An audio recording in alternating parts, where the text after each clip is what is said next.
Hello, and welcome to Season 2, Episode 1 of Ladies Talking Leafs. We're mixing it up a bit today. I'm Sil, and... I'm Chris, and yes, because I could not get out that part about Season 2, Episode 1. Sorry.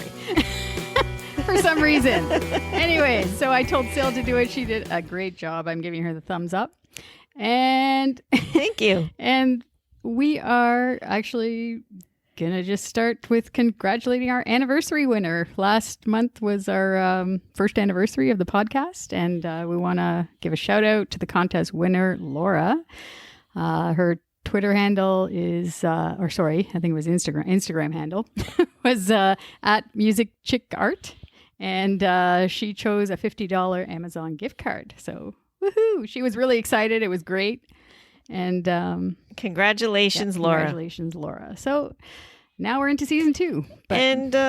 Yes, and it's kind of good timing. And we always thought we would time our seasons with the NHL seasons. Now, this is not actually going according to how we normally would be, but right now, we should be on the eve of the start of the season, but that is not happening. But at the same time, we are into what would be what's leading up to the next season. So, without any further ado, let's congratulate the Tampa Bay Lightning on their Stanley Cup win.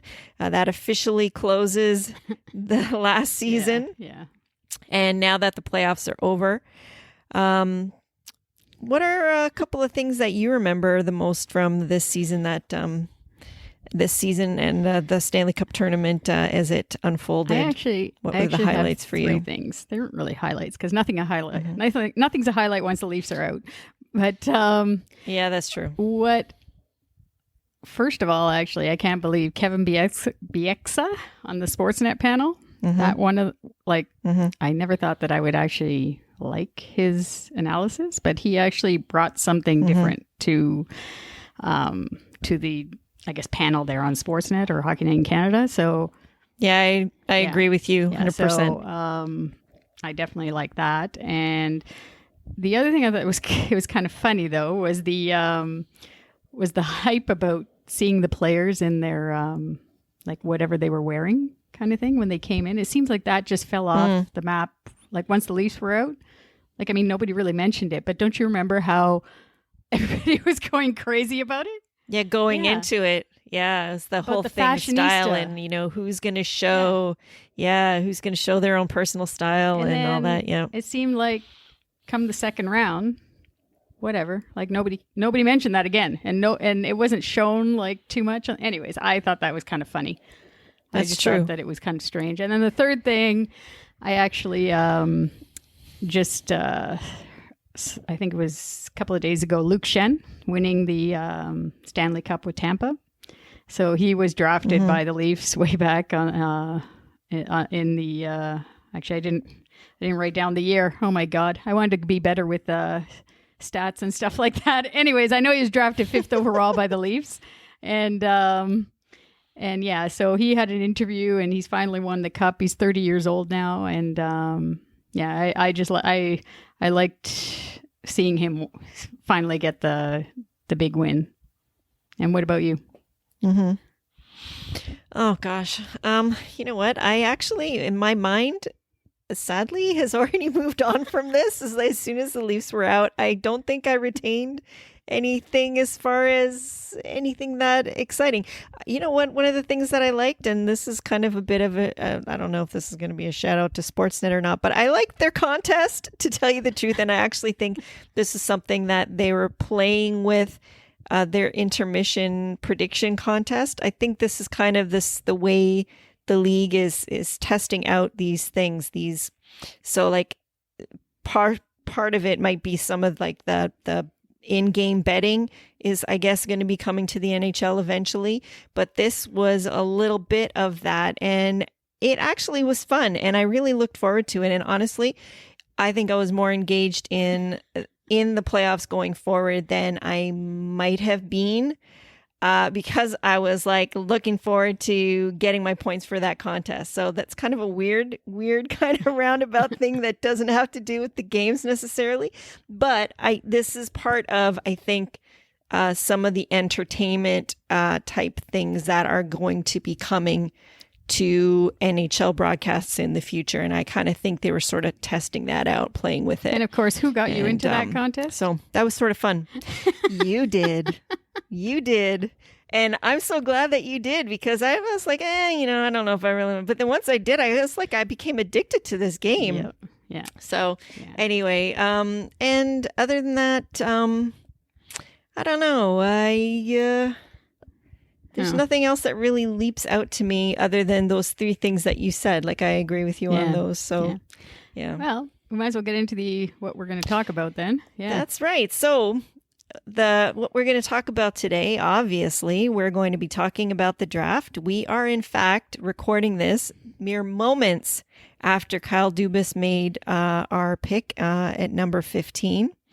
And we're going to also get into a bit of a Leaf update.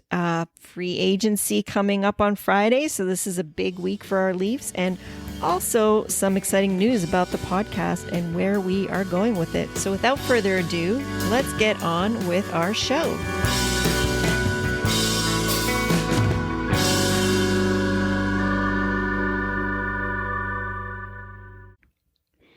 Hey, it's the draft, the NHL draft 2020. And I know I was excited for it. Although it is kind of sad too, because it's kind of weird actually, because now we have the draft, but really it should be the home opener kind of, because it's October 6th. But anyhow, at least we have something to talk about for hockey this week. We're definitely going to get it all in, but let's get to the draft here. We need to, first of all, congratulate the number 1 pick overall that went to the Rangers, Alexis Lafreniere, which I think everybody knew. And the Leafs in this draft have a total of 11 picks. And I actually thought they were going to trade the 15th overall pick, but they didn't. They went with this kid, Rodion Amirov from Russia. And I have to say, I did not think I had no information on this kid about half an hour ago.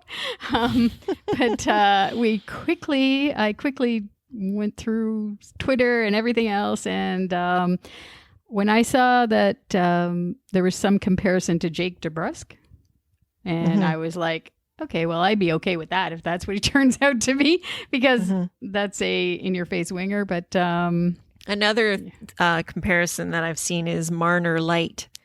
So that's kind of different than Jake DeBrusk. That's totally different. But it is. But so I think he kind of combines a little bit of both. So he's pretty highly skilled. He's a really good skater, but he's got a little bit of an edge about that. Yeah, a net game. Yeah, the net game. So that's good. I mean, but I guess they say that he's about 3 years away, possibly 2-3 years away. Yeah. It'll be nice because. It'll be nice to see the player say something, like, because he wasn't actually there on the TV like all the other kids. They, like, when they got their name announced by the team, like, they were there on TV and you could see the reaction. But this guy being in Russia, he's playing in the KHL. Who knows? He's probably maybe sleeping right now, depending on the time. He has a game tomorrow. Yeah. But, yeah, so it was kind of surprising pick. I don't know. I had me and Sil were talking about it before we came on the podcast, but I mean, I was thinking that they were going to pick the D-men, like either that Braden Schneider or the Caden Goulet. I mean, they were both available at number 15. Yeah, so it was interesting that they went with the left winger, but then there's this, we've talked about him before, Jim Paliafito. And I think Mike Fuda was saying, before they had to cut him off for making the pick, he was going on and on about how this guy is like the European scout par excellence, and that and he can pick up all the diamonds in the rough, and he tends to find these guys. So, I gotta trust that. You know? Yeah. So if it's all about picking, I think, the best person available and really that's right around where he lined up, right? Yeah. So if he gave that feedback to the staff, like to Kyle Dubas and the staff here, to say that if this player's available, like to take him in that order, then they go with it, sort of thing, and they did. So it'd be interesting to know a little bit more about his character makeup, because I think they put quite a lot of emphasis on that and the hockey IQ, like just, intelligence and hockey intelligence as well as skill. So I'm sure that we're going to learn a lot more about him in the few weeks to come. Oh, yeah. There's already on Twitter, TSN already has, about the player himself, but not, I guess, his character, that sort of thing. I'm sure we'll see it. Unless, of course, who knows, there might be a lot of trades going on. You never know. He might not, he might be packaged part of something else. Who knows, right? Like, who knows? With free agency coming up on Friday and even beyond that. So, but it's exciting anyways that he got chosen. What did you think of the format for the virtual format?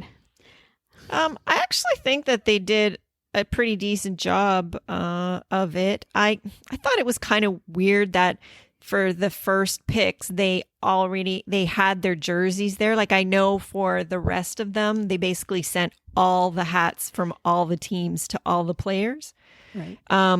But I don't know. It just kind of takes a little bit away from it for me, because it's like, obviously they already knew, kind of thing. Yeah, I like because the jersey's there, or somebody knew in the household because it was there.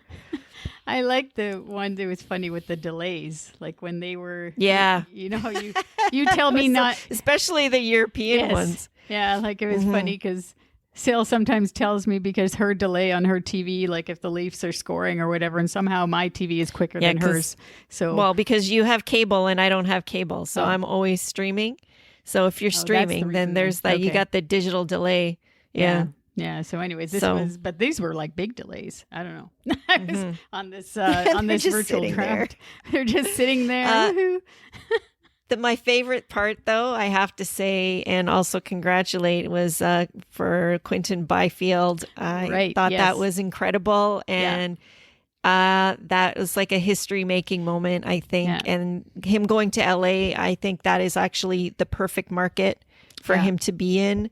Yeah. And so I was super, super psyched and happy about that. Yeah, he's the and that celebration was great. Yeah, he's the highest drafted black player in the NHL. Yeah. Yep. Ever. So that's a historical moment for sure. Yeah. So that's that was exciting. Yeah. Anyway, moving on to this, like we obviously have, we only had one pick in the first round thanks to Dubas's maneuvering, or we wouldn't have even had that. And we do have quite a few. He has quietly amassed 11 more picks in this draft. So most of them are lower round picks, but we've already discussed how, the scouts are pretty good at finding these lower round players. And we've seen from the, even what's happened in the current Stanley Cup as well, how lower round draft picks, if you pick right, can make a huge, huge difference. So in the second round, we have for the 44th overall pick. We got a bunch of other late round picks. So we have a 4th, a 5th. We have 3 picks in the 6th round and 3 picks in the 7th round. So these later round picks are obviously going to be huge towards building our depth, because, we've got a lot of people graduating likely to the big club. And that's going to basically limit how many people we are able to be developing. Yeah. So some we need examples. To replenish, basically. That's for sure. As always. But give the examples. A couple. So some examples of some later round picks are somebody who just retired, Henrik, or actually not retired, but is not going to be back with the Rangers. Henrik Lundqvist. He's picked 2005. How do you even say that? 2005th. Yeah, no, in the 2000 draft. He was 205th. 2000. 205th. You get mixed up with the year. In the year 2000 draft. Excuse her. Yes, it's a little late for us. Yeah.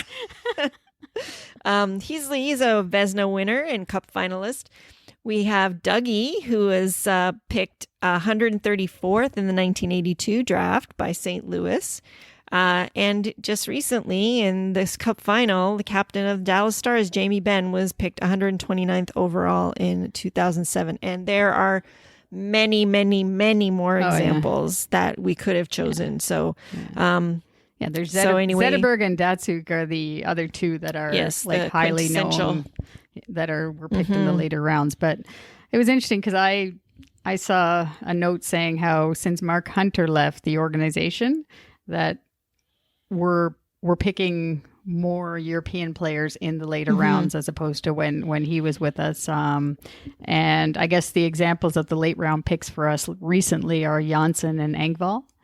And then we had in the 6th round, we chose Connor Brown and Uncle Leo Komarov. They came in actually Komarov was picked in the 7th round. So so I think I got this all mixed up. Oh my God, it's late. Janssen and Engvall were both picked in the 7th round.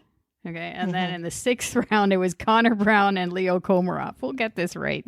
My God. All right. So, I mean, we've done pretty well in the late round picks. With and actually, there's a few young guys that are coming up right now that are, 3 of our probably top prospects. That Bruzy, Abramov. These are all guys that were picked in later rounds that are probably going to eventually crack their lineup. So, so a couple of the ones well thought of. So, a couple of the ones that I wrote down for this draft that I thought might work out would. One that was interesting. I actually learned a little bit about the Swedish Hockey League. They actually have 2 leagues over there. They have the Swedish Hockey League. And then they have that's like their top tier league. Yeah, and then they have it's the Super Elite League, and the Swedish Super Elite League. And there's a forward, a center, Elliot Ekmark. He's a center, 5'9". Apparently, he's like more of like he's good with his stick or active with his stick, so good on the PK, I guess. And he's pretty fast, good shot. And so that's one guy they have in the later rounds, like to say like maybe 5th or 6th. And then another guy that plays in the Swedish Hockey League is Alexander Lundkrantz. If I can pronounce that. He's a left winger, a playmaker, but can drive the net. And he does dirty work along the boards, that sort of thing. So yeah, those were 2 players that I saw. And then the last one I saw was Michael Benning, who is actually the brother of Matt Benning, who plays on Edmonton. And he's compared, not to say that he is, but obviously because he's supposed to be picked in the later rounds, he's compared to like Cale Makar, they said.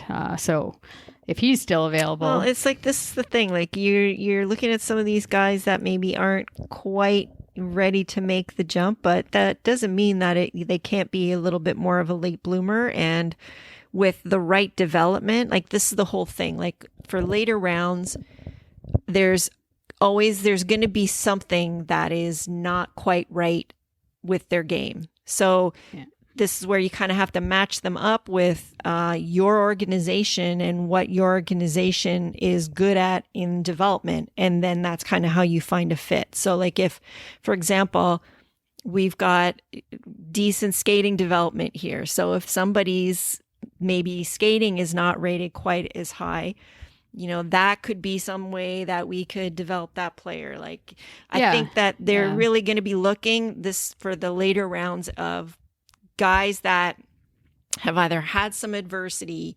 have a chip on their shoulder where, they really have that self-belief. Like that's one thing that I remember somebody interviewed Engvall, and that's one of the things that he said that he always believed that he would make it. So they're looking for guys that have confidence.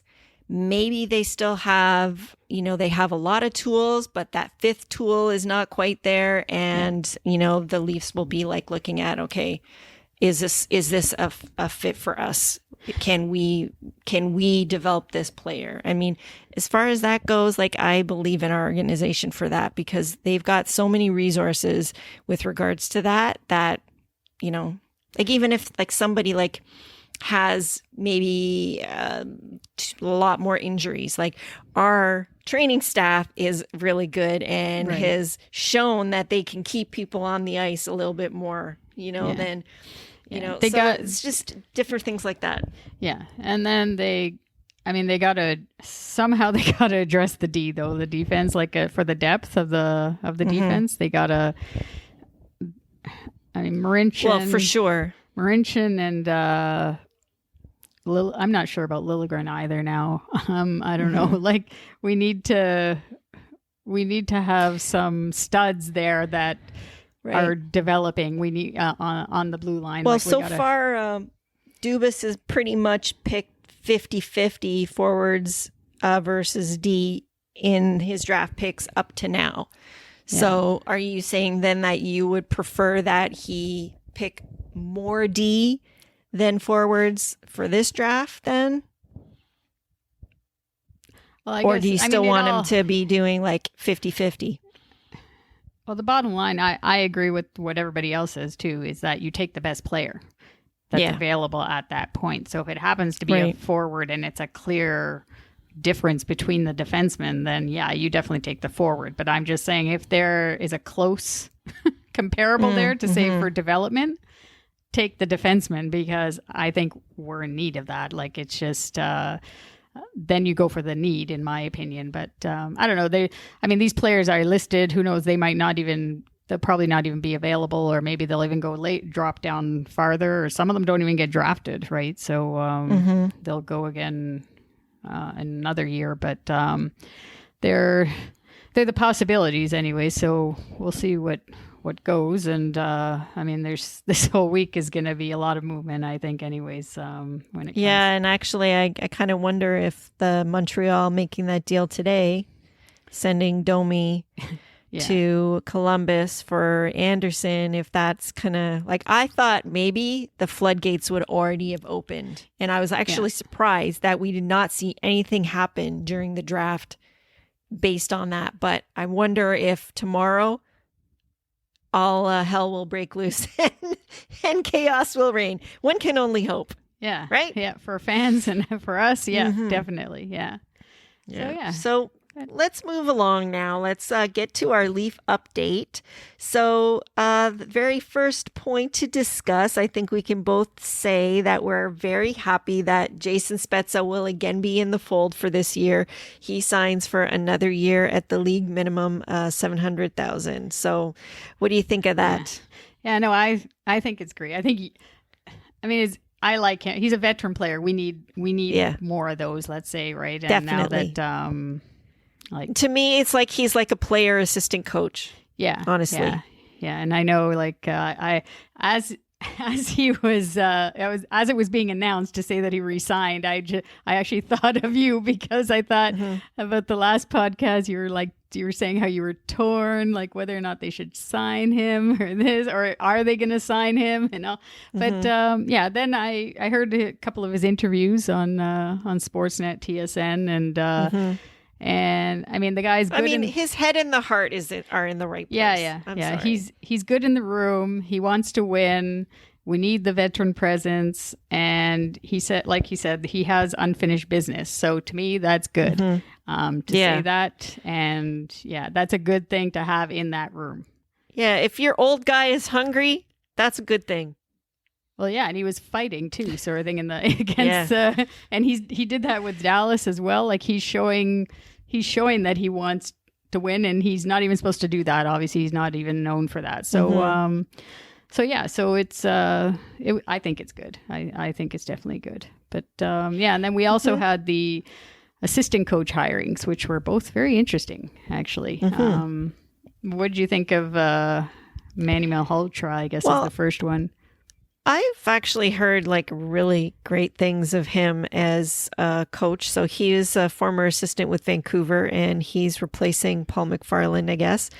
I think he actually was a former teammate of Sheldon Keefe's at one point, and so he will be joining him and Dave Haxtell behind the bench. Yeah, I actually think that this guy has a lot of promise, but also I think he's a guy that the players are going to listen to. I actually think that's part of the reason they hired him. He's a former player. He's very well regarded.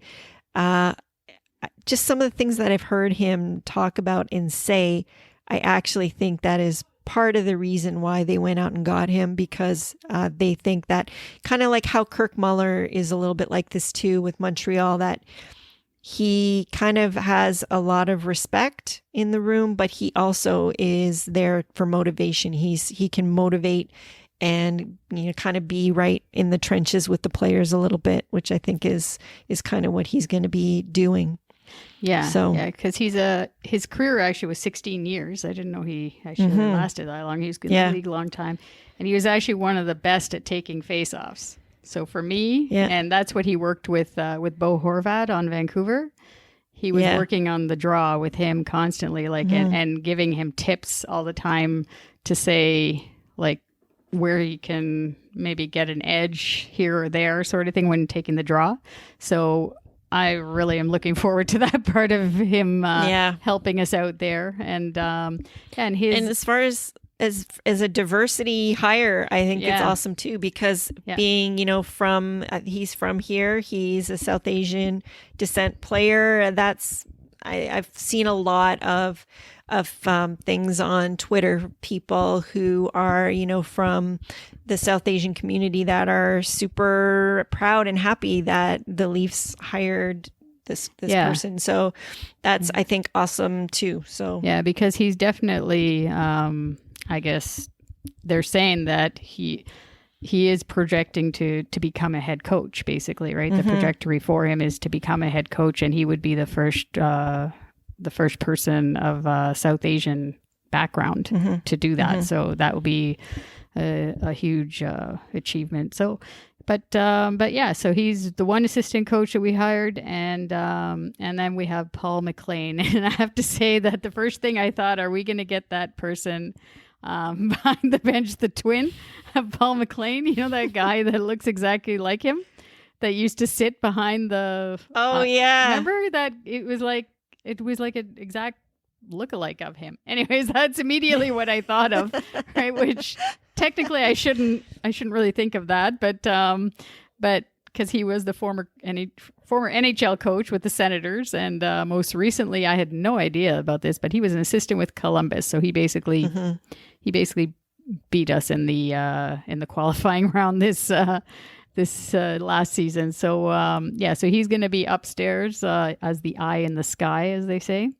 And he's going to be analyzing the games from up top, and then he's going to be working with the players during practice on and off the ice to give them tips, I guess, from what he sees from the press box when he's watching them. Yeah, I think that's really important to have somebody that is part of the crew with that vantage point, because as we know from where we sometimes sit in the Scotiabank Arena, getting the vantage point from up high, sometimes you can see the whole game, and you can see things develop and things happening that you don't always notice when you're right down there where the speed is just as much more apparent, and it's like what's in front of you is what you see the most, right? So sometimes having that vantage point, I think, is a helpful different perspective. Yeah, for sure. And he's a Stanley Cup winner as well with Mike Babcock behind the bench as an assistant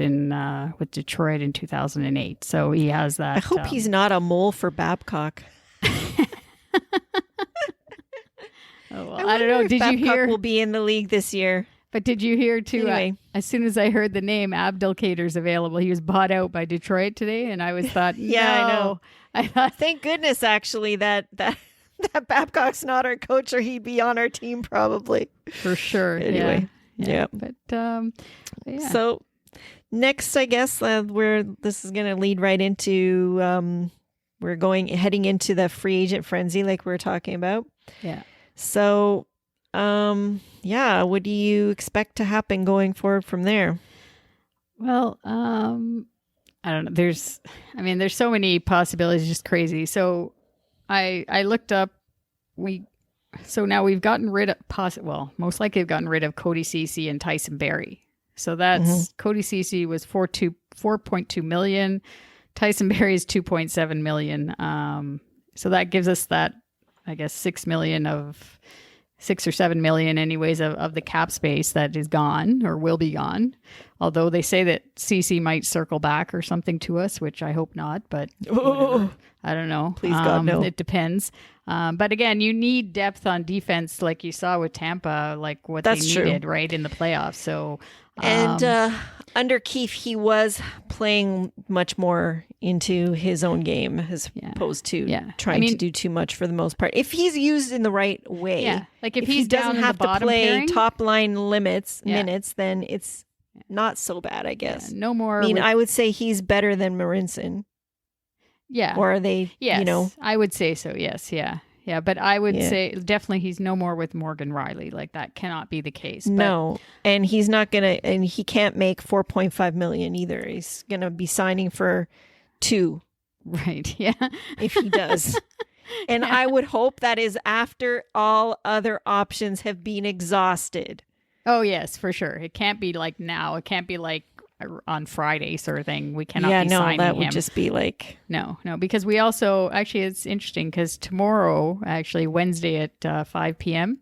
is the RFA qualifying offer deadline. Yeah. And so that's where Mikheyev and Dermott come in too. So I know Dubas said yesterday in his availability that he's going to be waiting until the last possible moment, I guess, to give the qualifying offers. Right. And I think some of these guys have arbitration rights also. Yeah, Mikheyev does, I think. Yeah. I think Dermott does also too. So if that's the case, then they could go that route with them. Yeah, but I don't know. Both of these guys, we've talked about it before. They both have questions. Like Dermott did not have a good year last year, and Mikheyev with that injury. So to me, they should be taking. They should be taking the bridge deal, and especially in these COVID times, there's not a lot of money floating around. So take what you can get, sort of thing. The other thing is we also have Freddie Gauthier and that Evan Rodriguez guy.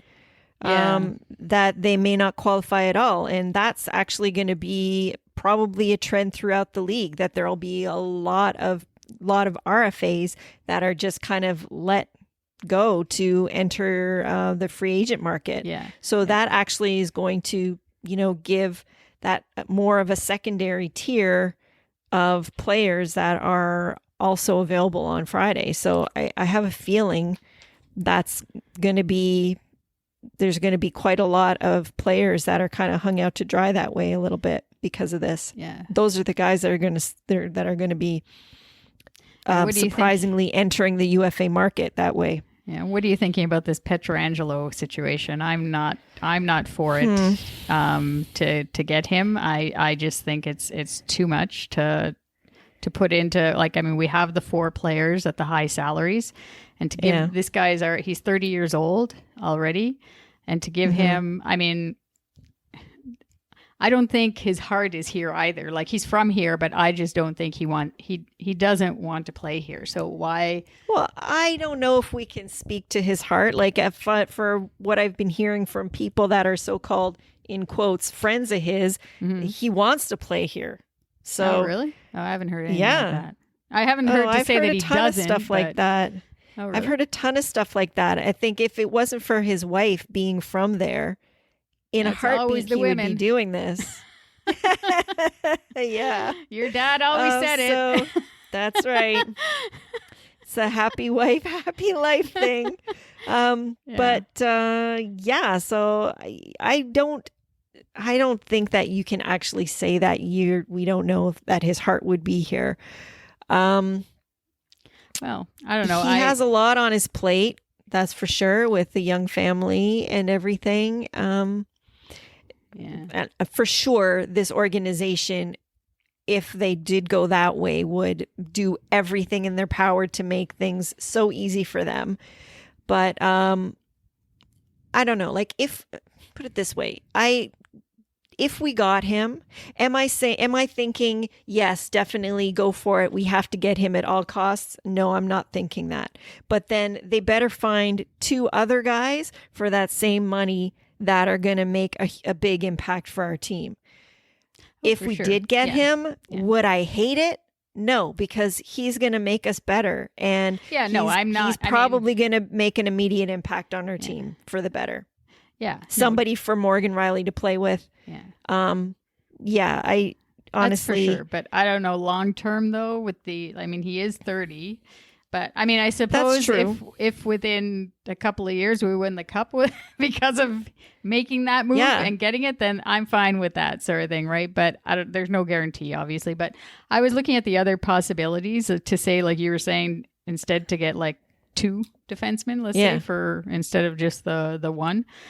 Some of the names that I was looking through the UFA lists that are coming up are that Travis Hamonic that plays on Calgary, although I don't think he wants to come to East. But anyways, I don't know. I don't think so either, because I remember how he wanted to get out of the Rangers or New York so badly to get out west to be nearer his family. So, but then when it comes to this with this environment, you may not have a choice either, right? Like when it's this time. Anyways, the other guy we talked about a while ago was Brandon Montour, who's an RFA actually with Buffalo. Now he's only 26 and he's a right-hand defenseman as well, so he would be really good if we could manage to, depending on what, I don't even know if Buffalo will qualify him like by tomorrow. I haven't even heard.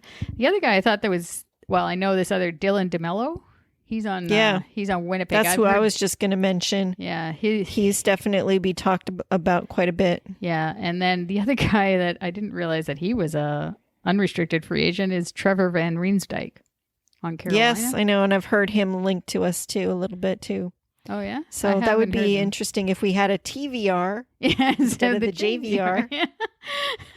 But we've talked before about Josh Manson too, and that's another one that's that a trade. I think that would be a trade. That would be a trade, yeah. And then the wild card one, which I looked at his age and I thought, oh wow, he's already 35, is Dustin Byfuglien. Yeah, but I've already heard he's not going to play this year. Oh, okay, yeah. For this year, he's not playing. Yeah. So those are out of. I don't know. I looked through like 500 players, I think, on the NHL website that are UFAs and RFAs. Those are the ones that I picked out. So we're talking D there, but what do you think of the whole Wayne Simmons angle and him saying or it being implied that he would take $1 million to play here? Oh, did he say that? I heard that today. Oh, that's great then. I'm happy with that. Oh, I think he'd be as long as he doesn't. Yeah, he would take a hometown discount to play here, but he would probably want more than 1 year. So it would be 2 or 3 years. Yeah, well, he's only. But I know that Montreal's also going after him too. So he doesn't want to go to the Habs. He's from Scarborough. He's a hometown boy. He's from here. There's no way that he'd go to the Habs if he had. It doesn't matter if the Habs give him like an extra 500,000, he'll still come here. But yeah, he's from Scarborough. He's from here. He's 32 years old. Buffalo is still in the mix though for him as well. But he said also that he feels better right now than he has in several years. Yeah. So he's feeling fully healthy. Yeah, I heard. And again, I go back to our training staff and stuff. Like we got the corner covered on that kind of stuff. So. Yeah, no, I'd be happy to get him, and he'd be put in a spot too where like he could be on the third line, let's say, or like or bottom fourth line. Yeah, bottom six basically, and when we need that net front presence, who knows? Maybe he can come on the power play, and put he's a big body in front of the net. So yeah, I'm totally fine with that because. I guess Kyle Clifford decided to not accept our offer. We were offering just over $1 million. I think it was 1.2 million or something. Right. But I think that they could circle back also. There's potential for that. I think he just wants to see if he could get more somewhere else. And with this flat cap, he may not. You know? So it's all about, I guess, exploring and then, hopefully he's not left out in the cold. Yeah. So I don't know. Other than that, I mean, it looks as though he, like Freddie is doing okay. That Dubas gave his, I guess, approval to say that he will be or should be our number one goalie. I don't know. On opening night, he expects he will be. Yes. Yeah. So I was all excited about that. And then, we'll get into this a little bit later. I won't say anything about it. About Freddie. Anyways, yeah. Moving on. So I don't know. Did you have any other free agent possibilities or? No, that you saw, not really. No, I think that we're all pretty focused on defense. On defense right now, obviously. Yeah. And in free agency, I think that that's where they're going to probably get a player that way. I still think that there are also going to be trades.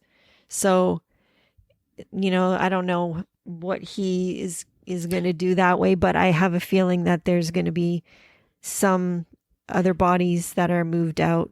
So that they can bring in somebody else. Yeah, it's like the Janssen. I've heard about Engvall. Yeah. And then, I mean, he's trying to stay away as much as possible from the core four. Definitely Matthews and Tavares, they're not going anywhere. Like, they're just locked sort of thing. So it's the other two. But I highly doubt it.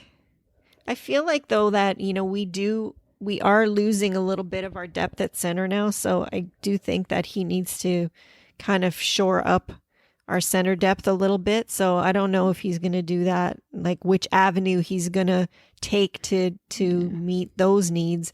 But we kind of need to bolster that a little bit. I guess Kerfoot was the other one that could go. That's why I don't think that they'll trade him because that would just really leave a huge hole. Because we've screwed her. I won't say the other player's name. Because Sylvia will punch me in the face right through this camera that I'm looking at her if I mention it. Anyways. All right. So that's all we got for the free agency. I mean, it's a couple of days away. And so let's get on to some podcast news then. So we obviously just mentioned that we are embarking on season 2 now of Ladies Talking Leafs. So thank you so much for our listeners to, making our first season so successful. But with that though, like we have some improvements to announce with our podcast and some things that you're going to see going forward. So basically, for now, we're still going to be following our same schedule of publishing once a month on the first Wednesday of the month. But once the season actually starts, which I guess they are looking at January 1st now, we're looking to move to increasing our frequency to twice a month. So every 2 weeks, you can expect to hear from us. And the other thing is we are working on a new website so that we can kind of start offering even more content for you guys as well. And I don't even think I mentioned this to Christine, but I'm thinking that we can probably launch that on January 1st in line with the league season start. So, And I mean, that's why it's only us two, basically, as Sylvia is saying. So when we create these things and put these new announcements, it's only between the two of us that need to know. We're just a 2-woman machine here. But and then the third thing, which kind of goes in line with it, is that we've had some people have asked us to if there's a way to support us in our efforts for producing the show, because. Like I've had comments before where like people have come up to me saying, "Oh, they love the passion that we have for the Leafs, and can we give you $10 or $2 or whatever sort of thing, right, to help you with the show because it's great." And so we've decided to join a program. It's called the website is called Ko-fi or Coffee. I think it's coffee.com, and So basically, that's KO-FI. Yeah. Yeah. So it's but when you donate, it actually shows a little coffee cup. So it's kind of like, I know. It's cute. It's cute. so it's kind of like you're buying us a coffee. Kofi coffee. Some of you may have heard of it. Anyways, it's similar to a social media site in that you can follow us too, and we'll have posts on it. And yeah, you can donate whatever you want. There's no bottom line. But yeah, we're going to have more information on this on our social media in the coming days. We're just getting some stuff finalized on it. So so we're always looking for updates from our listeners to make the podcast better for you. And there's lots, and there's going to be lots more to look forward to too. We have a couple other plans in the works, but we don't want to mention those until we actually get them more finalized. But it's exciting. I'm excited about it, and but it does take a lot of work, as we know that it's about 10:30 now after the draft, and Sylvia's leaning on her hand and looks like she's going to fall asleep maybe, but no, I'm not going to fall asleep. I'm far too excited to fall asleep. But so anyways, we want to actually give a shout out to our international listeners, and this is the part where Freddie comes in. So we actually have some new first-time listeners from Mexico City, in the UK, and also in Denmark. So we're wondering if this is Freddie maybe listening to us, or maybe the King, who we know is a fan of Freddie's. But we just want to welcome these listeners to the fold, and thank you so much for tuning into us. As always, we want to say, keep listening and send us your feedback. You can follow us on social media, Instagram, Twitter, our Facebook page, all at LTL1917. Or definitely, even if you want to give us a shout out or have a question or some feedback you want to give us directly, you can always find us at ladiestalkingleafs@gmail.com. That's our email. And that's all we have for today. We are going to be talking to you again in November, and obviously keeping a lookout on this free agent frenzy. And you never know, if something really exciting happens, you may hear from us sooner. Yeah. But until then, we'll talk to you later. Yeah. Bye-bye. Stay safe and happy Thanksgiving.